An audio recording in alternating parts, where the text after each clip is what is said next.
نحمدہ و نصلی علی رسولہ الکریم اما بعد فاعوذ باللہ من الشیطان الرجیم بسم اللہ الرحمن الرحیم۔ بنت خدیجہ وومن آرگنائزیشن، اسلام میں عورتوں کے حقوق۔ آج ہم اسلام میں عورتوں کے حقوق پر بات کرتے ہوئے بات کریں گے ام المومنین حضرت زینب بنت جحش سلام اللہ علیہا پر، کہ آپ سلام اللہ علیہ قریش کے مشہور قبیلہ اسد بن خزیمہ سے تھی۔ آپ سرکار دو عالم صلی اللہ علیہ وآلہ وبارک وسلم کی پھوپھی ذات تھی، یعنی حضرت عبد المطلب کی آپ نواسی تھی۔ تو سرکار دو عالم صلی اللہ علیہ وآلہ وبارک وسلم کے پاس ایک غلام تھے جن کا نام زید بن حارثہ تھا، اور سرکار دو عالم صلی اللہ علیہ وآلہ وبارک وسلم نے اپنے اس غلام کو آزاد کیا اور اپنا منہ بولا بیٹا بنا لیا۔ تو جب منہ بولا بیٹا بنایا تو سرکار دو عالم صلی اللہ علیہ وآلہ وبارک وسلم نے حضرت زید بن حارثہ رضی اللہ تعالیٰ عنہ کے لیے حضرت زینب بنت جحش سلام اللہ علیہا کا جو رشتہ ہے وہ بھیجا اور رشتے کی بات چلائی۔ تو جس پر حضرت زینب سلام اللہ علیہا نے اور ان کے گھر والوں نے اس رشتے سے انکار کر دیا، منع کر دیا کہ ہم سردار قبیلہ ہیں اور یہ ایک غلام ہے، تو اس بنا پر جو ہے وہ رشتے سے انکار کر دیا، جس پر اللہ رب العزت نے قرآن کریم میں آیت مبارکہ نازل کی۔ سورہ احزاب کی آیت نمبر 36 ہے۔ اللہ رب العزت فرماتا ہے کہ اور کبھی بھی نہ کسی مومن مرد کا حق ہے اور نہ ہی کسی مومن عورت کا حق ہے کہ جب اللہ اور اس کا رسول کسی معاملے کا فیصلہ فرما دیں کہ ان کے لیے اس معاملے میں اختیار ہو، اور جو کوئی اللہ اور اس کے رسول کی نافرمانی کرے تو یقیناً وہ گمراہ ہو گیا، یعنی واضح گمراہ۔ تو یہ آیت مبارکہ نازل ہوئی کہ اللہ اور اس کے رسول کی فرمانبرداری جو ہے وہ ہر حال میں لازم ہے، جو اس سے نافرمانی کرے گا تو وہ گمراہ ہو جائے گا۔ اب حضرت زینب سلام اللہ علیہا کا جو رشتہ ہے وہ حضرت زید بن حارثہ رضی اللہ تعالیٰ عنہ سے طے پا جاتا ہے، شادی ہو جاتی ہے۔ حضرت زینب سلام اللہ علیہا حضرت زید بن حارثہ کے گھر جو ہے وہ بیوی کے روپ میں آ جاتی ہیں، لیکن حضرت زینب سلام اللہ علیہا کے ذہن سے یہ بات نہیں جاتی کہ میں ایک سردار قبیلے کی عورت ہوں، میں ایک اعلیٰ خاندان کی ہوں، لیکن میری شادی ایک غلام کے ساتھ ہو گئی ہے۔ وہ بات آپ کے ذہن میں بار بار آتی ہے، جس کی بنا پر حضرت زینب سلام اللہ علیہا جو ہیں وہ حضرت زید بن حارثہ کی حق زوجیت ادا ٹھیک طرح سے نہیں کر پاتی، اور نہ ہی اس طریقے سے وہ ہنسی خوشی رہ پاتی ہیں جس طرح سے میاں بیوی جو ہیں وہ آپس میں رہتے ہیں۔ تو حضرت زید بن حارثہ رضی اللہ تعالیٰ عنہ سرکار دو عالم صلی اللہ علیہ وآلہ وبارک وسلم کی خدمت اقدس میں حاضر ہوتے ہیں اور عرض کرتے ہیں کہ یا رسول اللہ، میرے ساتھ جو معاملات ہیں وہ اس طرح سے ہیں کہ میری بیوی جو زینب ہے وہ کوئی اچھے طریقے سے میرے ساتھ بہیو نہیں کرتی۔ تو رسول اللہ صلی اللہ علیہ وآلہ وبارک وسلم نے تو یہی فرمایا کہ بے شک تو اللہ سے ڈر اور اپنی بیوی کو اپنے پاس رکھ۔ اس میں ایک وجہ اور بھی بہت بڑی وجہ تھی کہ اللہ تعالیٰ نے رسول اکرم صلی اللہ علیہ وآلہ وبارک وسلم کو پیغام بھیج دیا تھا کہ زید بن حارثہ کی طلاق ہونے کے بعد زینب سلام اللہ علیہا سے اے محبوب تیرا نکاح جو ہے وہ کر دیا جائے گا، کہ میں نے آسمان پر یہ فیصلہ کر لیا ہے۔ وہ ایک علیحدہ سے ٹاپک ہے، میں اس ٹاپک کی طرف نہیں جاؤں گی، میں صرف حضرت زینب سلام اللہ علیہا کی ازدواجی زندگی جو حضرت زید بن حارثہ کے ساتھ گزری اس پر بات کروں گی، کیونکہ رسول اللہ صلی اللہ علیہ وآلہ وبارک وسلم سے جو نکاح تھا وہ ایک بہت بڑی رسم جو تھی اسلام سے پہلے چل رہی تھی کہ منہ بولے بیٹے کی بیوی کے ساتھ نکاح نہیں کیا جاتا تھا، تو اس کو اللہ تعالیٰ نے توڑنے کے لیے، اس رسم کو ختم کرنے کے لیے اللہ رب العزت نے اپنے محبوب صلی اللہ علیہ وآلہ وبارک وسلم سے حضرت زینب بنت جحش کا جو ہے وہ آسمانوں پر نکاح کر دیا۔ یعنی وہ اکثر میں یہ بات مشہور بھی ہے کہ جتنی بڑی رسم ہوگی اس کو توڑنے کے لیے کام بھی اتنا ہی بڑا کرنا پڑے گا۔ تو حضرت زینب سلام اللہ علیہا جو ہیں وہ حق زوجیت جو ہے وہ ٹھیک طرح سے ادا نہیں کر پا رہی، تو حضرت حضرت زید بن حارثہ رضی اللہ تعالی عنہ جو ہیں وہ سرکار دو عالم کی خدمت میں حاضر ہوتے ہیں اور آ کر وہ معاملات جو ہیں وہ بتاتے ہیں، جس پر رسول اکرم صلی اللہ علیہ وآلہ وبارک وسلم یہی فرماتے ہیں کہ تو اللہ سے ڈر اور اپنی بیوی کو اپنے گھر میں رکھ۔ لیکن حضرت زینب سلام اللہ علیہا کے ذہن سے یہ بات نہیں جا رہی، جس کی بنا پر حضرت زینب سلام اللہ علیہا نے حضرت زید بن حارثہ سے طلاق لی، اور حضرت زید بن حارثہ نے حضرت زینب سلام اللہ علیہا کو جو ہے وہ اپنی حق زوجیت سے فارغ کر دیا۔ تو یہاں پر بات یہ ہے، میں رک کر بات کرنا چاہوں گی کہ رسول اللہ صلی اللہ علیہ وآلہ وبارک وسلم کا حکم ہے،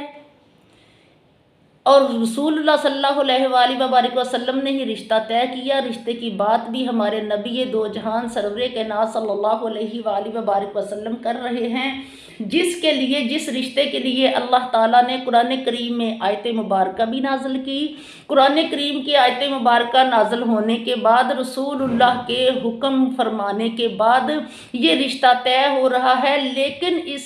یہ جو رشتہ طے ہوا اس کے پیچھے احکامات دیکھیں، قرآن کریم کی آیت مبارکہ دیکھیں، رسول اللہ کا فرمان دیکھیں، اور رشتے کا پھر ہو جانا کہ رشتہ ہو بھی گیا ہے اور آپ ان کی زوجہ بن کر ان کے گھر بھی تشریف لے آئی ہیں، لیکن پھر بھی ذہن میں یہ خیال بار بار آ رہا ہے کہ میں ایک سردار قبیلے کی ہوں اور یہ ایک غلام ہے، تو میں اس کے ساتھ نہیں رہ سکتی۔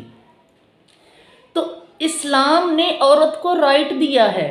اسلام نے عورت کو یہ حق دیا ہے۔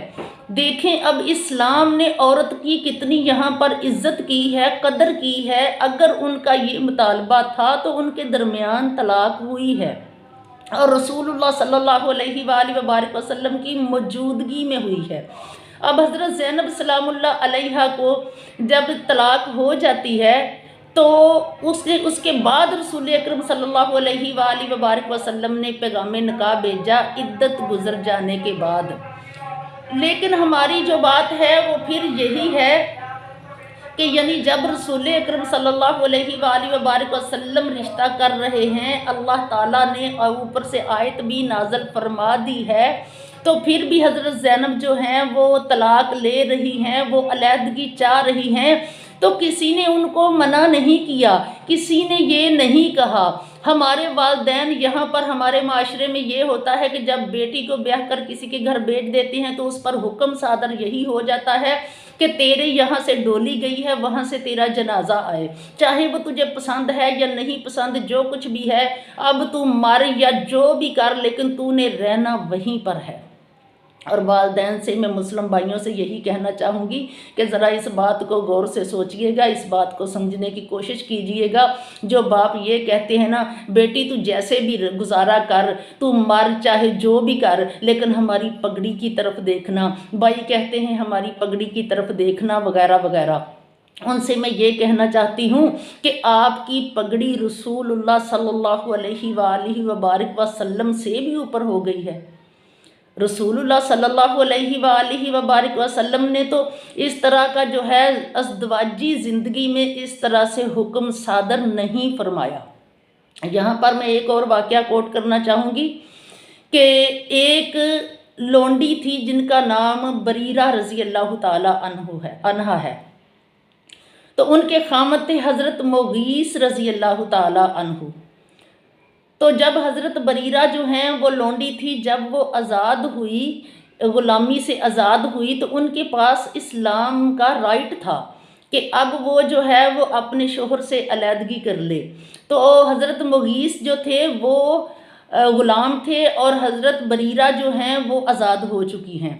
تو اس پر حضرت بریرہ نے اپنے خامد حضرت مغیث سے علیحدگی چاہی۔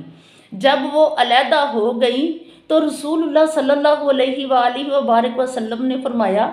اے ابن عباس، تمہیں مغیث کی بریرہ سے محبت اور بریرہ کی مغیث سے نفرت پر تعجب نہیں ہوا؟ کہ یعنی جو مغیث ہیں رضی اللہ تعالی عنہ، وہ بریرہ سے اس قدر محبت کرتے ہیں اور بریرہ حضرت مغیث سے نفرت کرتی ہے کہ جب کہ وہ بھی پہلے غلام تھی، اب وہ آزاد ہو گئی تو اس وجہ سے اس نے علیحدگی جو ہے وہ چاہی۔ تو آقا دو عالم نے فرمایا کہ اے ابن عباس تمہیں تعجب نہیں ہوا؟ تو جس پر رسول اللہ صلی اللہ علیہ وآلہ وبارک وسلم نے بریرہ رضی اللہ تعالی عنہا سے یہ کہا کہ کاش تو اس سے رجوع کر لیتی، یعنی تو اپنے شوہر سے کاش کے رجوع کر لیتی، جس پر بریرہ رضی اللہ تعالی عنہا جو ہیں وہ عرض کرتی ہیں کہ کیا آپ مجھے حکم دے رہے ہیں؟ رسول اللہ صلی اللہ علیہ وآلہ وبارک وسلم سے عرض کرنے لگی کہ یا رسول اللہ کیا آپ مجھے حکم دے رہے ہیں؟ تو سرور کائنات صلی اللہ علیہ وآلہ وبارک وسلم نے فرمایا نہیں، میں تو صرف سفارش کر رہا ہوں۔ اللہ اکبر! یعنی ازدواجی زندگی میں سرکار دو عالم نے حکم نہیں فرمایا، آپ نے فرمایا میں تو صرف سفارش کر رہا ہوں۔ تو سرور کائنات صلی اللہ علیہ وآلہ وبارک وسلم کی سفارش ہو اور پھر بھی ازدواجی زندگی میں نہ مانی جائے۔ آگے سے بریرہ رضی اللہ تعالی عنہ کہتی ہیں کہ مجھے اس کی کوئی ضرورت نہیں، یعنی کہ مجھے اس سفارش کی کوئی ضرورت نہیں۔ میں ان بھائیوں سے، اس باپ سے کہنا چاہتی ہوں کہ خدا را اپنی پگڑی کی خاطر اپنی بیٹیوں پر ظلم مت ہونے دیں۔ دائرہ اسلام نے عورت کو یہ ایک حق دیا ہے، اگر وہ راضی خوشی ہے، دل سے مطمئن ہے تو وہ اس خامد کے ساتھ رہے، اگر وہ دل سے مطمئن نہیں ہے تو دین اسلام اسے